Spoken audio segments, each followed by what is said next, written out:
Hello students, welcome to our online video tutorial class.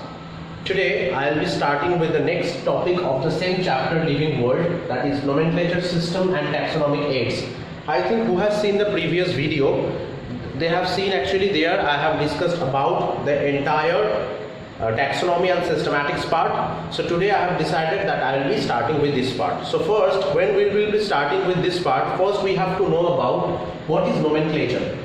Already when I have talked about the different steps of taxonomic classification, there I have told that nomenclature is the mechanism by which we are providing names to the various organisms. So when we are identifying their characteristic feature, we are classifying them. After that we have to give the name to them. So nomenclature is that system to naming the organisms. Now the point is, what are the type of names we can give them? We can give them two type of names. One is common name, another one is scientific name. Clear? Common name is the name which is commonly implemented to them, and which specific name most of the people throughout the world they know, and that specific name is always given based on the local language. Okay, so this specific name, mostly as an example, tiger, that is the common name for the organism in English. English is an international language, so for that reason each and every country who are following English, so they can properly understand what tiger means.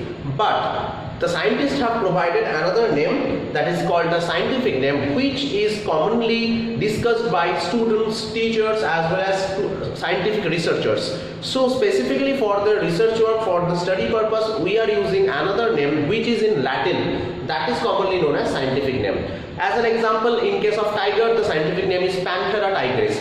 Now the point is, common name is always for the common people, for the citizen of each and every country who are not directly related with the biology or who are not directly related with the taxonomy or systematic stream. And the scientific name is specifically related, it is required for the people like student, teacher, researchers, taxonomists, for those. Okay, so I think you have understood whatever the difference in between this common name and scientific name. But one more thing here I want to say, that common name most of the time it is not significant for the organism. As an example, starfish. Starfish is such kind of organism which is belonging from the phylum Echinodermata. It is looking like star, that's why the name has been given starfish. But it's not a fish. It's not belonging from the class Pisces or fish.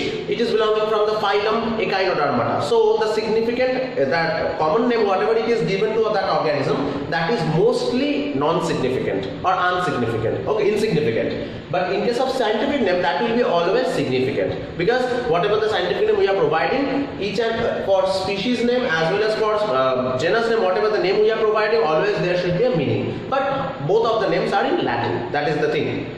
Next we are going for binomial nomenclature. This is a nomenclature system whatever we are following, or which we have followed from that time when Carolus Linnaeus has proposed this nomenclature system.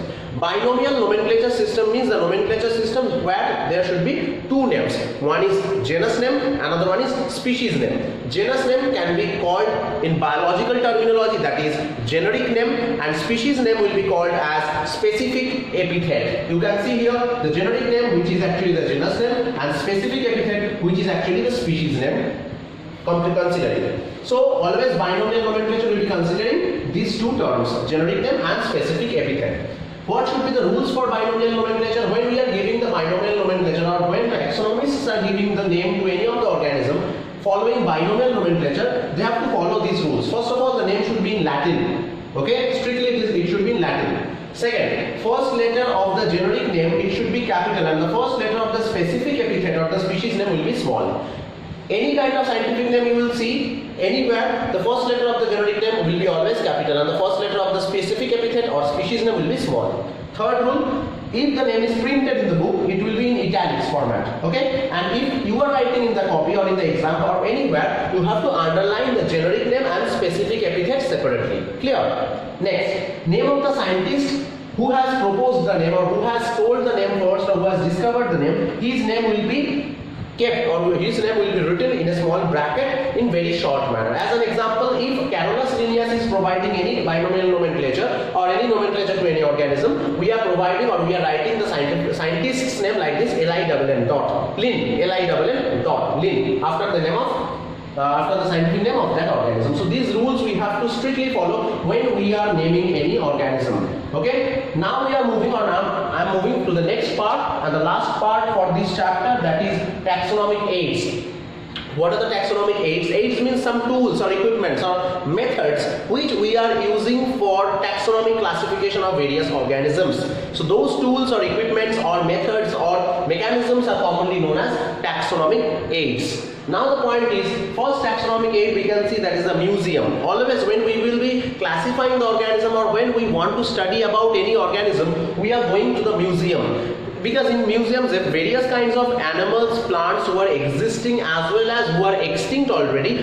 Their specimens, dead specimens, are generally kept within the formalin, within a such kind of chemical, or without the formalin or without the chemical also, their specimens are kept. So obviously, by going to the museum, we can get idea about extinct organisms. Okay, so from there, how the modern organisms have come. So that idea, that pathway will be getting clear if we will study about those specific dead preserved specimen or plant body parts or animal body parts. So those are all kept in the museum. So obviously, museum will be helping us for classifying any of the organisms. Next, zoological garden or zoo. When you are going to the zoo or zoological garden, you can see various kinds of animals belonging from various phylums or various classes.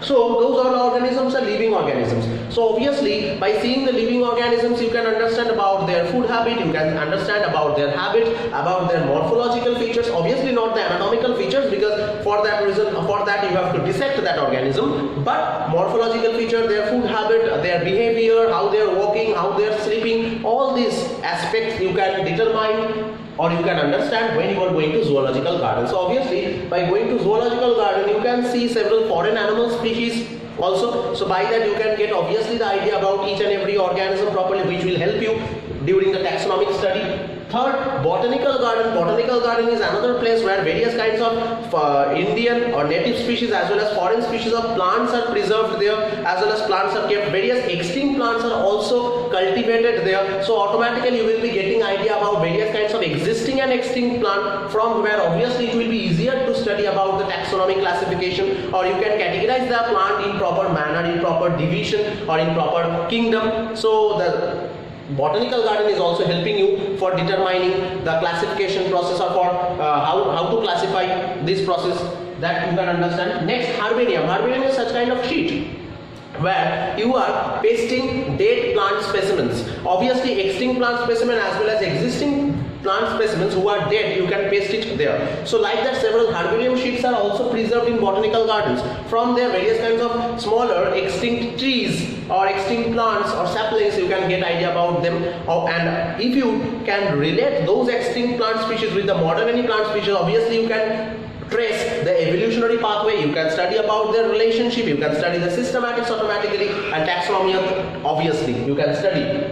Next, and the last point and the last taxonomic aids you can see here, that is key. What is key? Key is actually the list of contrasting characteristic features by which you can categorize the organisms in different category or taxon. So that specific list of contrasting characteristic features is commonly known as key. First of all, in case of key, two terminologies you have to know properly. One is couplet, another one is lead. What is couplet? Couplet is actually the pair of contrasting features which are written in a sheet or in a page. So the pair of contrasting features is called as commonly couplet, and each and every feature of each and every pair, each and every feature of each pair is commonly known as lead or lead. Okay, so this couplet or lead, I think these two things are very much, these two terminologies are very much clear to you. Each and every pair of contrasting feature known as couplet, and each feature or single feature of every pair is known as lead.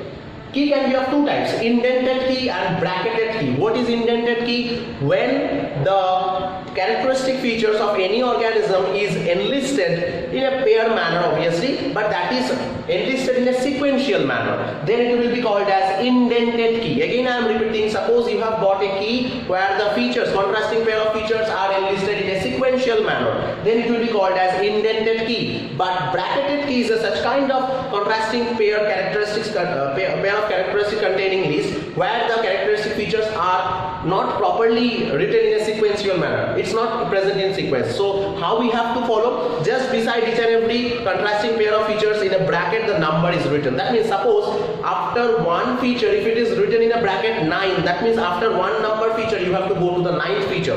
Now you have studied the 9th feature. You are trying to search the similarity and dissimilarity with the organism which one you have invented or you have obtained. Now after 9th feature, if it is written in a bracket 4, that means you have to jump to the 4th feature.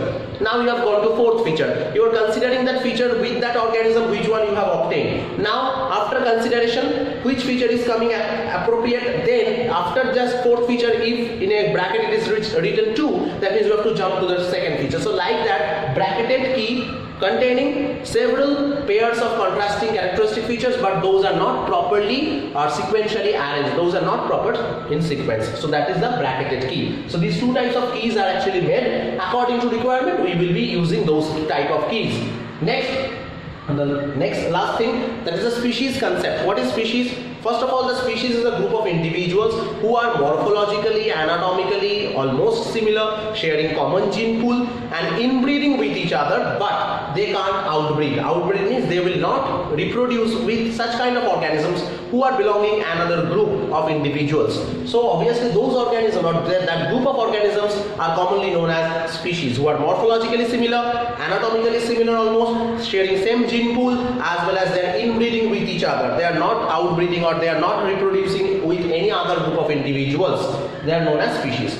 Features of species, whatever just I have told now, those features only you will write. Same morphological features, same anatomical features, sharing common gene pool, as well as they are inbreeding, they can't outbreed. So these points only you will be writing in a feature. Automatically it will be done. Species concept. Specifically there are two species concept was implemented or it was proposed. One is biological species concept and evolutionary species concept. Biological species concept is a such kind of concept where it has been told that the group of individuals who can inbreed, who can't outbreed with others.